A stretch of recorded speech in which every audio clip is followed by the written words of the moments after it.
વિદ્યાર્થી મિત્રો, ધોરણ 12 unit number 7 red number 1 monkeys પો means વાંદરાનો પંજો.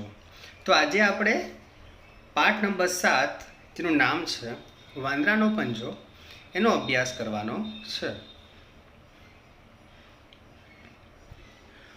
On a cold and stormy night, Mr. White and his son Harbert were playing chess in their small living room of villa.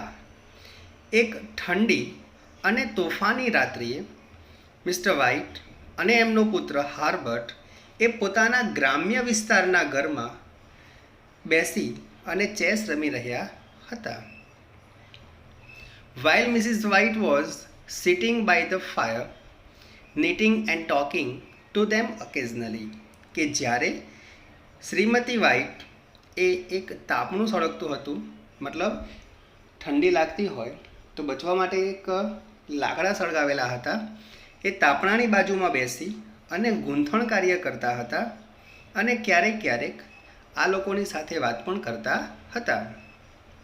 They were expecting a guest named Sergeant Morris, who was a family friend and had been posted in India and was back after completing his tenure. તેઓ એમના એક કૌટુંબિક મિત્ર એવા સર્જન્ટ Morris નામના મહેમાનની રાહ જોઈ રહ્યા હતા કે જેમની નિમણૂક ક્યાં થઈ હતી? ભારતમાં થઈ હતી અને એ ભારતમાં પોતાનું કાર્ય પૂરું કરી અને પાછા ફર્યા હતા. There he is, said Harbert, hearing the gate shut loudly and heavy footsteps coming to the door. મોટેથી દરવાજો બંધ થવાનો અને પગલાંનો અવાજ સાંભળી અને હાર્બર્ટ બોલી ઉઠ્યો, લો, મહેમાન આવી ગયા. Sergeant major Morris, said Mr. White, introducing him. Mister White પરિચય કરાવતા બોલે છે, આ છે sergeant major Morris. Mister White welcomed Morris and offered him a drink. Mister White એમના મિત્ર મોરિસનું સ્વાગત કરે છે અને એમને પીણું આપે છે. The family was mesmerised by Morris description of India. મોરિસે ભારતનું જે વર્ણન કર્યું, ભારત વિશેની જે વાત કરી એ સાંભળી અને સમગ્ર પરિવાર સંમોહિત થઈ ગયો.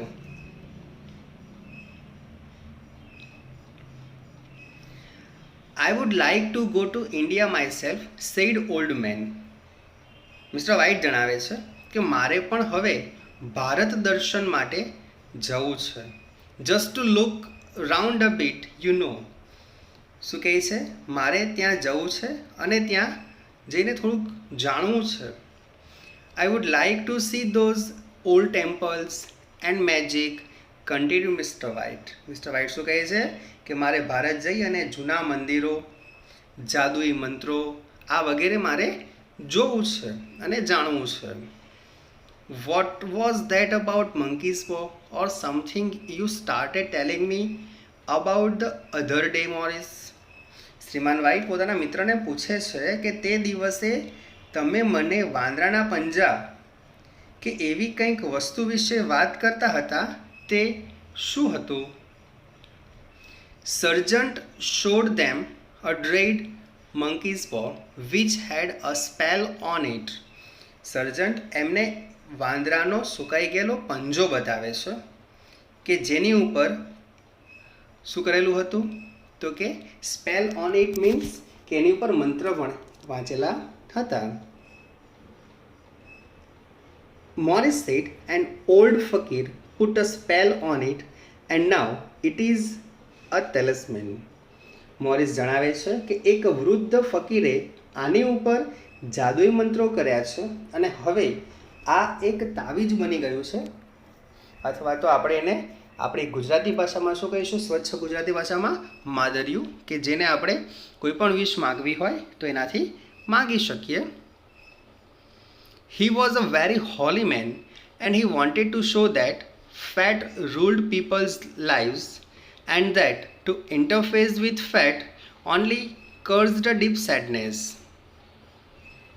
તે એક પવિત્ર વ્યક્તિ હતા અને તે એવું સિદ્ધ કરવા માંગતા હતા કે માણસનું જીવન નસીબને આધીન જ છે અને જો એની સાથે કોઈ ચેડા કરવામાં આવે તો એનું પરિણામ હંમેશા દુઃખદ જ આવે છે, મતલબ ખરાબ પરિણામ જ આવે છે. He put a spell on it so that 3 separate men could have 3 wishes each from it. તેણે આ પંજા ઉપર જાદુઈ મંત્ર કર્યા હતા જેથી અલગ અલગ 3 વ્યક્તિઓ તેની પોતાની 3 ઈચ્છાઓ પૂરી કરી શકે. It would bring disaster, continued Sergeant. સર્જન્ટ બોલવાનું ચાલુ રાખે છે. શું કહે છે? આ એક આફત લઈને આવશે. ડિઝાસ્ટર મીન્સ આફત. It has caused enough trouble already and threw the paw upon the fire.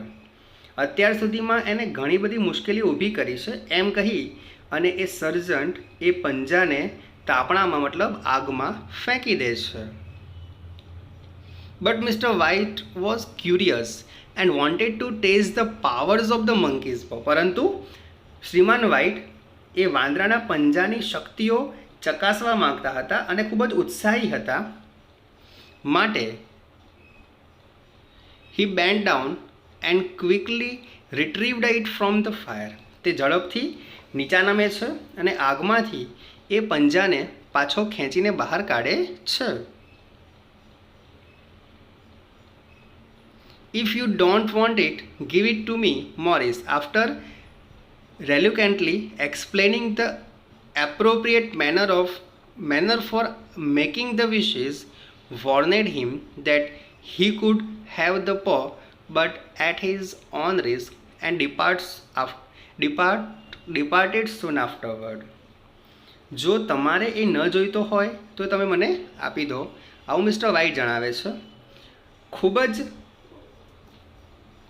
સમજાવ્યા બાદ મતલબ કે એનો ઉપયોગ કેવી રીતે કરવો એ ઉપયોગ સમજાવ્યો અને ચેતવણી આપી કે જો તમારે આ પંજો જોઈતો હોય તો તમે રાખી શકો છો, પણ એમાં એ તમે તમારા જાતે પોતાના જોખમ પર રાખી શકશો, એમાં મારી કોઈ જવાબદારી રહેતી નથી.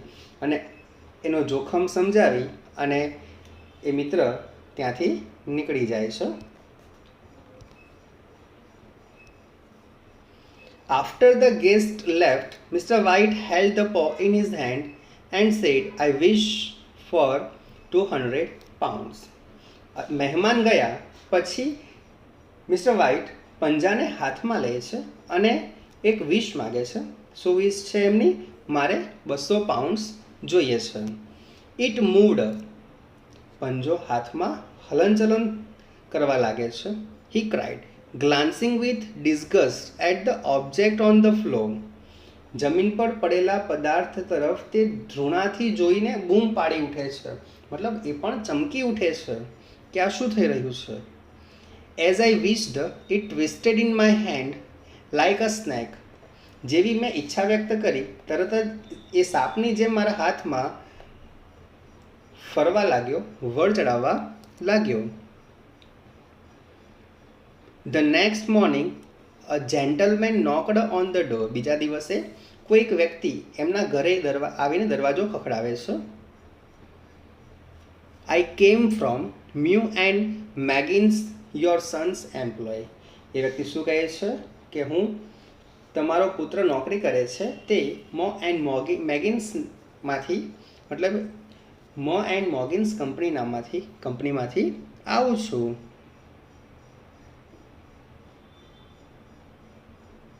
The old lady looked surprised. વૃદ્ધ સ્ત્રી આશ્ચર્ય પામે છે. Is anything wrong? She asked breathlessly. તે શ્વાસભેર પૂછે છે કે શું કંઈ મુશ્કેલીમાં છે મારો દીકરો? Has anything happened to my son Herbert? What is it? શું મારા દીકરા સાથે કંઈ ખરાબ થયું છે? શું થયું છે? The visitor looked down. જે વ્યક્તિ આવ્યો છે મહેમાન તરીકે તે નીચે જુએ છે અને જણાવે છે બેડલી હર્ટ, ખૂબ જ વધારે ઈજા થઈ છે. Said quietly but he is not in any pain, પરંતુ એને કોઈ પણ પીડા થતી નથી, મતલબ એને ઈજા થઈ છે પણ પીડા થતી નથી. Oh, thank God for that.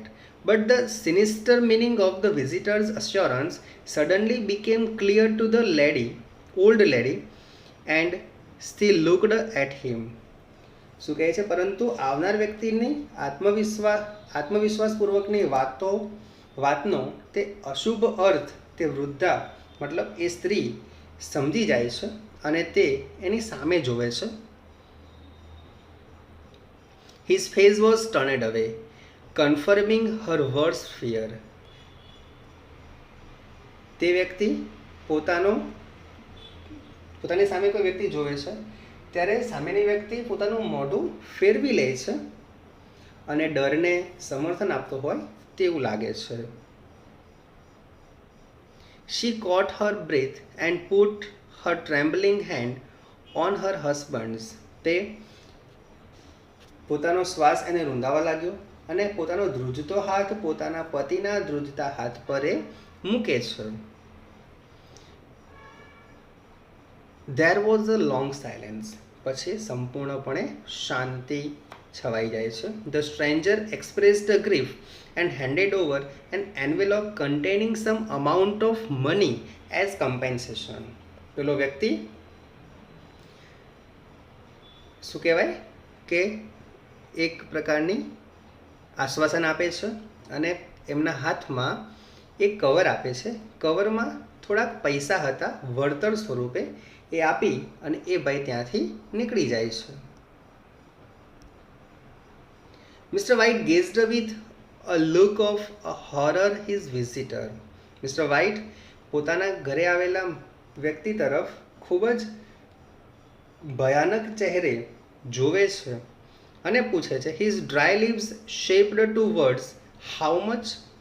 એમના સુકાઈ ગયેલા હોઠ વડે શબ્દો છૂટી પડે છે કે કેટલા પૈસા છે અંદર. પેલો ભાઈ જવાબ આપે છે 200 pounds was the answer. Mr. White found it very difficult to comprehend and became unconscious. Shriman white ને આ વસ્તુ સમજવી ખૂબ જ મુશ્કેલ લાગી અને તે ત્યાં બેભાન થઈ જાય છે. He was filled with sorrow at the turn of events. તે સમગ્ર ઘટનાને લીધે તે ખૂબ જ વ્યતીત થઈ જાય છે, ખૂબ જ દુઃખી થાય છે.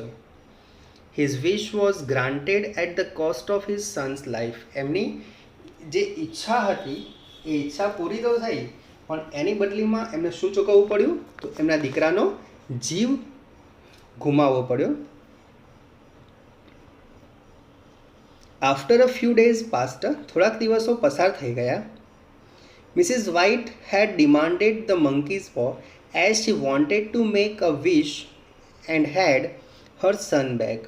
શ્રીમતી વ્હાઇટ વાંદરાનો પંજો માગે છે કારણ કે એમને એક ઈચ્છા હતી કે એમને પોતાનો પુત્ર પાછો જોઈતો હતો, તો એ માગવા માટે એ પંજો માગે છે મિસ્ટર વ્હાઇટ પાસેથી. I want it, she said. Why? Mrs White જણાવે છે કે મારે પંજો જોઈએ છે. ત્યારે મિસ્ટર વ્હાઇટ જણાવે છે કે શા માટે? તો કહે છે Shrimati white, I just thought of it, she said hysterically. The other two wishes. Mrs White જણાવે છે કે મને હમણાં જ વિચાર આવ્યો કે હજી બીજી 2 વિશ માગવાની તો બાકી રહી ગઈ છે. Why didn't I think it before? She replied rapidly. તે તરત જ જવાબ આવે છે કે મને આવો વિચાર પહેલાં શા માટે ન આવ્યો? What wish? He asked. Mr White પ્રશ્ન પૂછે છે કઈ વિશ માગવી છે તારે? Wish our boy alive again. Bring him back, cried the old lady અથવા old woman. એ વૃદ્ધ મહિલા બૂમ પાડે છે કે મારે મારા દીકરાને પાછો લાવવો છે, જીવંત કરવો છે, પુનઃજીવિત કરવો છે. Mr. White explained that not only had Herbert been dead 10 days, but also that his body had been decayed beyond recognition. Mr White એમની પત્નીને સમજાવે છે કે દીકરાને મૃત્યુ પામ્યાના 10 દિવસ થયા એટલું જ નહીં, પરંતુ એનો ચહેરો એટલો બધો કોહવાઈ ગયો હશે કે એને આપણે ઓળખી પણ નહીં શકીશું.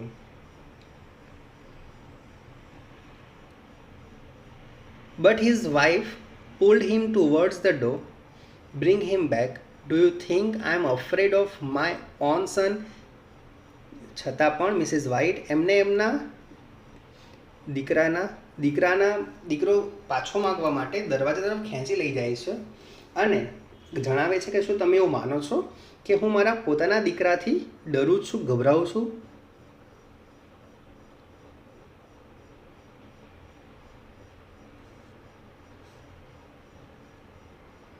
Do you think I am frightened of my own son? Mr. White took out the monkey's paw and raised in his hand. Mr. White પંજો કાઢે છે અને એમના હાથ ઉપર મૂકે છે. I wish my son alive again. વિશ માગે છે બીજી કે મારે મારો દીકરો પુનઃ જીવિત જોઈએ છે. The paw fell on the floor and after few moments a knock was heard at the floor. પંજો જમીન પર પડે છે અને થોડાક સમય પછી દરવાજા પર અવાજ સંભળાય છે, કોઈ ખખડાવતું હોય તે પ્રમાણે નોક સંભળાય છે. Don't let it in for God's sake, cried Mr. White, shivering fear. मतलब શ્રીમાન વ્હાઇટ ખૂબ જ ડરતા હતા, ધ્રુજતા હતા અને બૂમ પાડે છે કે ભગવાનને ખાતર તું એને અંદર ન આવવા દેતી. You are afraid of your son? Let me go. I am coming, Herbert. I am coming. તમે તમારા પુત્રથી ડરો છો? મને જવા દો, હું આવું છું હાર્બર્ટ, હું આવું છું. Mr. White searched frantically for the monkey's paw, fearful of what was likely to happen. કંઈક અઘટિત બનવાના ડરથી મિસ્ટર વ્હાઇટ વાંદરાના પંજાને શોધવા लाग्या. As he heard the chain rattle back and the bottom bolt drawn slowly and swiftly from the socket, he found the paw and made his the third and the last wish. જેવો તેમને સાંકળ ખખડાવવાનો અવાજ સંભળાયો અને ખાંચમાંથી ધીમેથી અસ્વાભાવિક રીતે આંગળો ખેંચાતો સંભળાયો કે તરત જ તેમણે પંજાને શોધી અને પોતાની છેલ્લી અને ત્રીજી ઈચ્છા વ્યક્ત કરી દીધી. The sound of knocking stopped at once. તરત જ ખખડવાનો અવાજ બંધ થઈ ગયો. Though its echo could be heard within the house, પરંતુ એમનો પડઘો હજુ પણ ઘરમાં સંભળાતો હતો. Suddenly there were sound of cracks and thunders. અચાનક જ વીજળીના કડાકા અને મેઘગર્જનાનો અવાજ ઘરમાં સંભળાવા લાગ્યો. The house started collapsing. ઘર તૂટવા લાગ્યું. The roof, walls and shackles started falling down. ઘર છાપરું, દિવાલ, દાદર આ બધું તૂટવા લાગ્યું. They rushed towards the ground and shined in disappointment and ran towards the main gate of the villa. તેઓ ખુલ્લા મેદાન તરફ દોડી ગયા અને હતાશાથી નિસાસા નાખવા लाग्યા અને પછી વિલાના મુખ્ય મતલબ ઘરના મુખ્ય દરવાજા તરફ દોડી ગયા. Outside, the street lamp was spreading its light over a calm and empty road. બહાર એકદમ શાંત અને ખુલ્લા રસ્તા પર શેરીની બત્તીઓ પ્રકાશ ફેલાવી રહી હતી. The spell of the monkey's paw had worked. એનો મતલબ શું થયો? તો ઘરની અંદરની બાજુ વાંદરાના પંજા પરના જે જાદુઈ મંત્રો હતા તે અસર દેખાડી રહ્યા હતા. Thank you.